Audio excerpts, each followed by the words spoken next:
योना अध्याय 1। परमेश्वर की आज्ञा का उल्लंघन करना। यहोवा का यह वचन अमित्तै के पुत्र योना के पास पहुँचा। उठकर उस बड़े नगर निनवे को जा और उसके विरुद्ध प्रचार कर, क्योंकि उसकी बुराई मेरी दृष्टि में आ चुकी है।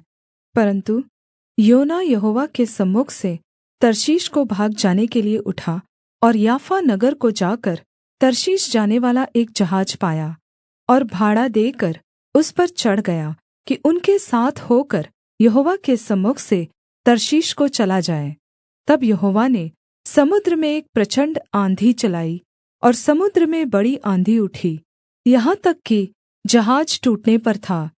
तब मल्लाह लोग डरकर अपने-अपने देवता की दुहाई देने लगे और जहाज में जो व्यापार की सामग्री थी उसे समुद्र में फेंकने लगे कि जहाज हल्का हो जाए। परन्तु योना जहाज के निचले भाग में उतरकर वहाँ लेटकर सो गया और गहरी नींद में पड़ा हुआ था। तब माँझी उसके निकट आकर कहने लगा, तू भारी नींद में पड़ा हुआ क्या करता है? उठ, अपने देवता की दुहाई दे। सम्भव है कि परमेश्वर हमारी चिन्ता करे और हमारा नाश न हो। तब मल्लाहों ने आपस में कहा, आओ हम चिट्ठी डालकर जान लें कि यह विपत्ति हम पर किसके कारण पड़ी है। तब उन्होंने चिट्ठी डाली और चिट्ठी योना के नाम पर निकली। तब उन्होंने उससे कहा, हमें बता कि किसके कारण यह विपत्ति हम पर पड़ी है। तेरा व्यवसाय क्या है और तू कहाँ से आया है? तू किस देश और किस जाति का है? उसने उनसे कहा, मैं इब्री हूँ और स्वर्ग का परमेश्वर यहोवा जिसने जल स्थल दोनों को बनाया है उसी का भय मानता हूँ। तब वे बहुत डर गए और उससे कहने लगे, तूने यह क्या किया है? वे जान गए थे कि वह यहोवा के सम्मुख से भाग आया है, क्योंकि उसने आप ही उनको बता दिया था। तब उन्होंने उससे पूछा, हम तेरे साथ क्या करें जिससे समुद्र शान्त हो जाए?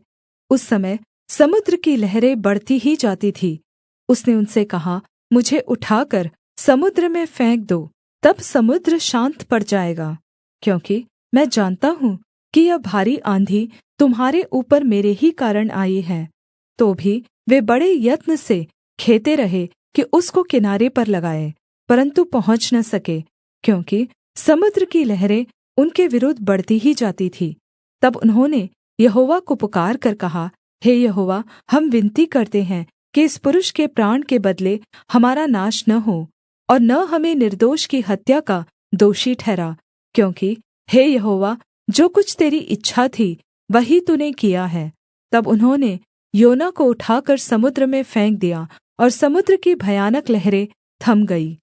तब उन मनुष्यों ने यहोवा का बहुत ही भय माना और उसको भेंट चढ़ाई और मन्नतें मानी।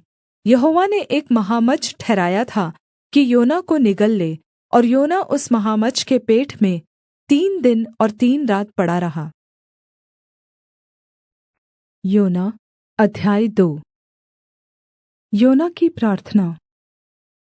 तब योना ने महामच्छ के पेट में से अपने परमेश्वर यहोवा से प्रार्थना करके कहा, मैंने संकट में पड़े हुए यहोवा की दुहाई दी और उसने मेरी सुन ली है। अधोलोक के उदर में से मैं चिल्ला उठा और तूने मेरी सुन ली। तूने मुझे गहरे सागर में समुद्र की थाह तक डाल दिया और मैं धाराओं के बीच में पड़ा था।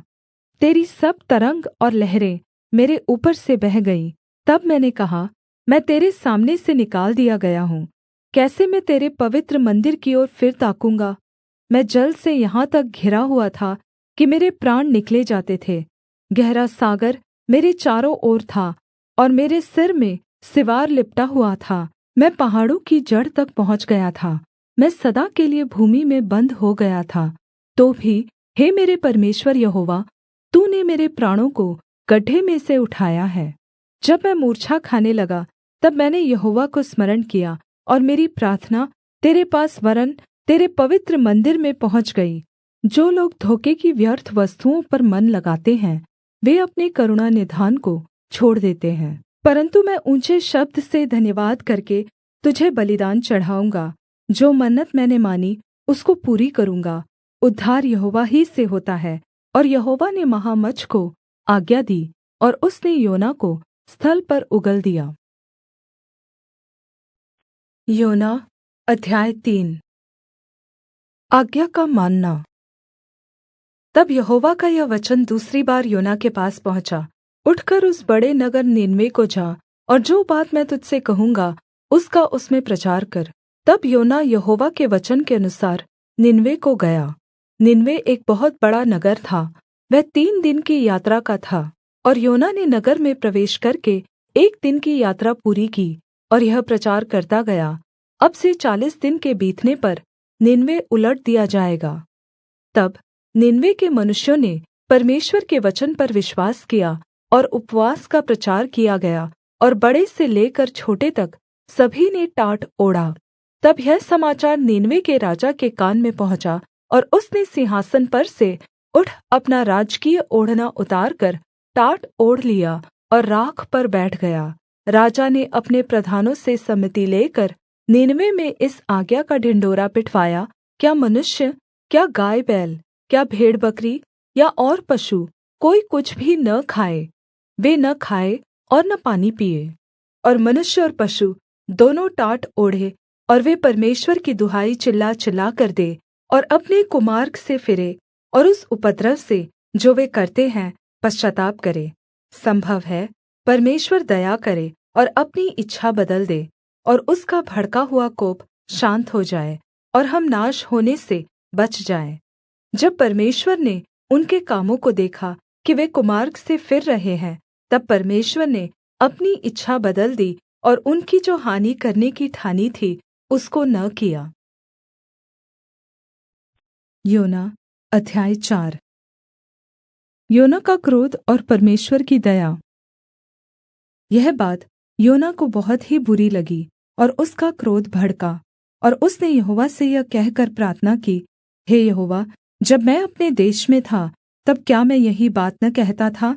इसी कारण मैंने तेरी आज्ञा सुनते ही तर्शीश को भाग जाने के लिए फुर्ती की, क्योंकि मैं जानता था कि तू अनुग्रहकारी और दयालु परमेश्वर है, और विलम्ब से कोप करनेवाला करुणा निधान है, और दुःख देने से प्रसन्न नहीं होता। सो अब हे यहोवा, मेरा प्राण ले ले, क्योंकि मेरे लिए जीवित रहने से मरना ही भला है। यहोवा ने कहा, तेरा जो क्रोध भड़का है, क्या वह उचित है?